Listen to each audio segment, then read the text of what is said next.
Assalamualaikum warahmatullahi wabarakatuh.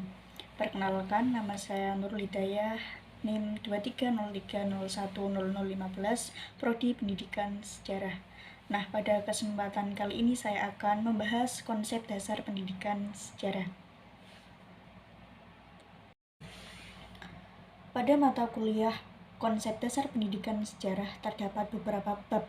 Di antaranya adalah yang pertama, hakikat pendidikan sejarah, 2. Urgensi pendidikan sejarah, 3. Hubungan pendidikan sejarah dengan politik, 4. Berpikir historis model Historical Thinking Project, 5. Berpikir historis model MCHS, dan 6. Kesadaran sejarah. Hakikat pendidikan sejarah.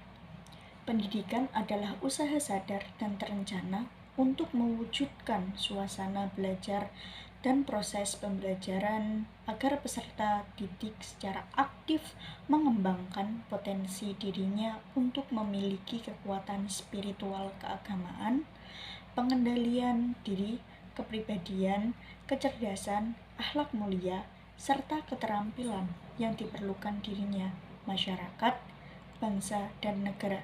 Menurut UU nomor 20 tahun 2003 tentang Sisdiknas. Sedangkan sejarah adalah aktivitas manusia di masa lalu.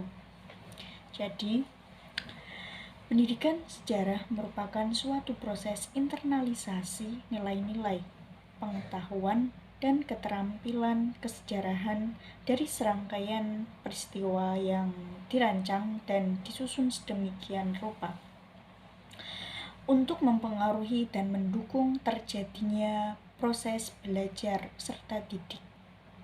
Menurut Permendikbud nomor 59 tahun 2014, pendidikan sejarah merupakan upaya terencana untuk mengembangkan pengetahuan, sikap, dan keterampilan peserta didik melalui pemaknaan terhadap masa lalu. Urgensi pendidikan sejarah. Dewasa ini, bangsa Indonesia tampaknya dilanda amnesia akan sejarah. Perkembangan globalisasi seolah-olah melunturkan dan membawa pengaruh buruk bagi generasi muda. Generasi muda sekarang sepertinya lebih mengenal artis-artis dari Korea daripada pahlawan nasional yang ada di daerahnya. Sartono Kartodirjo, seorang sejarawan yang mempelopori penulisan sejarah, pernah mengungkapkan bahwa bangsa yang tak mengenal sejarahnya dapat diibaratkan seorang individu yang kehilangan memorinya. Ialah orang pikun atau sakit jiwa, di mana ia kehilangan identitas atau kepribadiannya. Nah, bagaimana cara generasi muda tidak asing dengan sejarah? Maka, pendidikan sejarah sangat penting ditanamkan kepada anak-anak di sejak usia dini, agar anak-anak tahu akan sejarah Indonesia.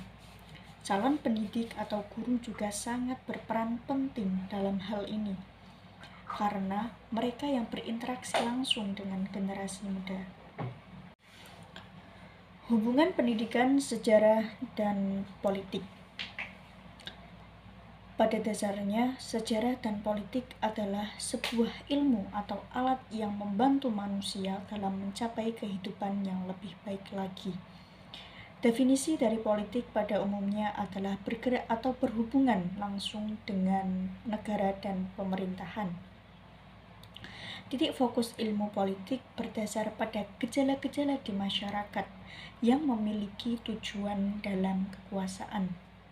Itulah yang membedakan antara ilmu politik dengan ilmu-ilmu lainnya. Sedangkan sejarah sendiri ialah ilmu yang mempelajari manusia pada masa lalu serta merekonstruksi peristiwa masa lalu di masa sekarang. Hubungan antara sejarah dan politik terletak pada ilmu yang dipelajari, yaitu ilmu kemanusiaan yang berpedoman pada peristiwa. Pada masa kerajaan, ilmu politik sudah dipakai dalam sistem pemerintahan. Ilmu politik tersebut berupa penguasaan wilayah yang dilakukan suatu kerajaan dengan kerajaan lain. Dengan kata lain, ingin menguasai daerah untuk kepentingan tertentu. Selain itu, hubungan politik dengan sejarah adalah politik di masa lalu, sedangkan politik itu sendiri adalah sejarah di masa sekarang. Kalimat ini diambil dari seorang sejarawan Inggris bernama Sir John Robert Shelley. Dari pepatah itu dapat disimpulkan bahwa sejarah tidak lepas dari unsur politik. Berpikir kritis model historical thinking project, suatu proyek yang memfasilitasi masyarakat luas untuk dapat memahami dan mengkomunikasikan beragam gagasan secara kompleks, terutama yang berkaitan dengan sejarah. Proyek ini aktif sejak 2006 sampai 2014, disponsori oleh Department of Canadian Heritage dan The History Education Network di Kanada. Menurut Historical Thinking Project, ada 6 berpikir historis. Yang pertama, menemukan signifikan sejarah. Artinya, menemukan arti penting dan makna masa lalu untuk kehidupan saat ini dan mendatang. Yang kedua, memanfaatkan bukti kesejarahan dan sumber primer. Artinya, untuk merekonstruksi masa lalu, kita membutuhkan bukti atau sumber. Tanpa bukti, kita tidak bisa merekonstruksi masa lalu, sehingga kemampuan dalam mengidentifikasi sumber dan bukti kesejarahan menjadi salah satu pilar awal agar kita bisa memahami masa lalu. Yang ketiga, mengidentifikasi tentang keberlanjutan dan perubahan. Artinya, yang pertama, menemukan jejaring informasi yang saling berhubungan serta bagaimana hubungan antara peristiwa. Yang kedua, bagaimana manusia senantiasa hidup dalam perubahan dan beradaptasi dengan waktu. Bahwa semua pasti akan mengalami perubahan. Yang keempat, menganalisis tentang penyebab dan dampak. Artinya, peristiwa tidak hadir secara tiba-tiba, tetapi dipengaruhi oleh beragam faktor yang melatar belakangi. Kemampuan berpikir historis ini mengajak kita untuk menganalisis bagaimana latar belakang yang memunculkan suatu peristiwa atau tindakan di masa lalu, serta kita mencoba untuk melihat apa dampak dari suatu peristiwa yang bisa memunculkan berbagai macam ragamnya. 5. Kemampuan untuk mengambil perspektif sejarah. Bagaimana kita mampu menguraikan tentang bagaimana konteks terjadinya suatu peristiwa, yaitu meresapi bagaimana setting sosial, kultural, intelektual, dan emosional yang melingkupi kehidupan masyarakat dan ragam tindakan di masa lalu.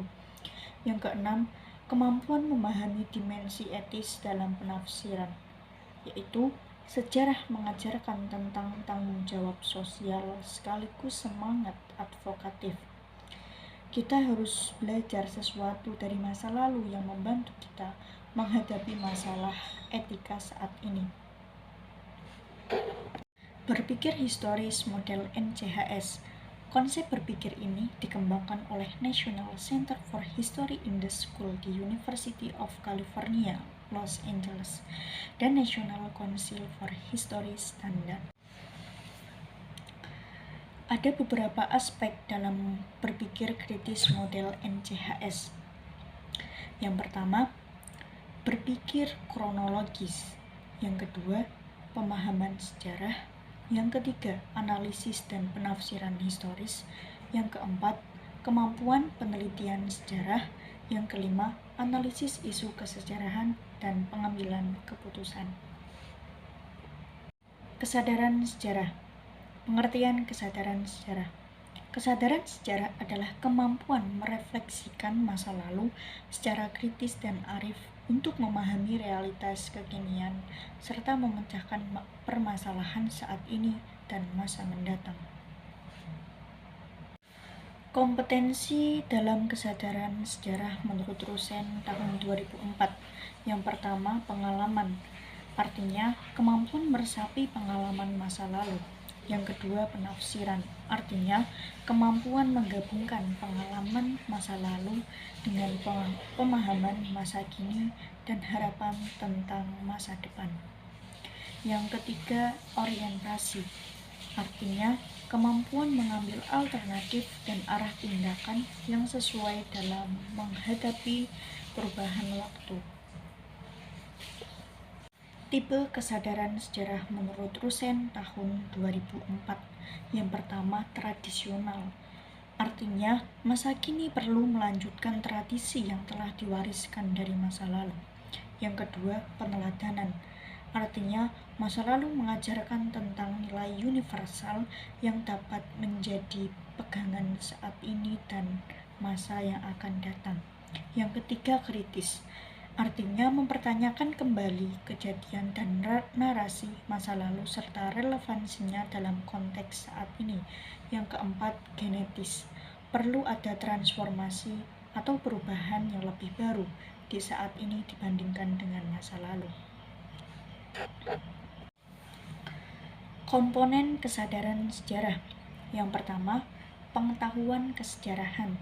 Terdiri dari aspek-aspek berikut, yaitu fakta-fakta masa lalu, sumber dan bukti kesejarahan.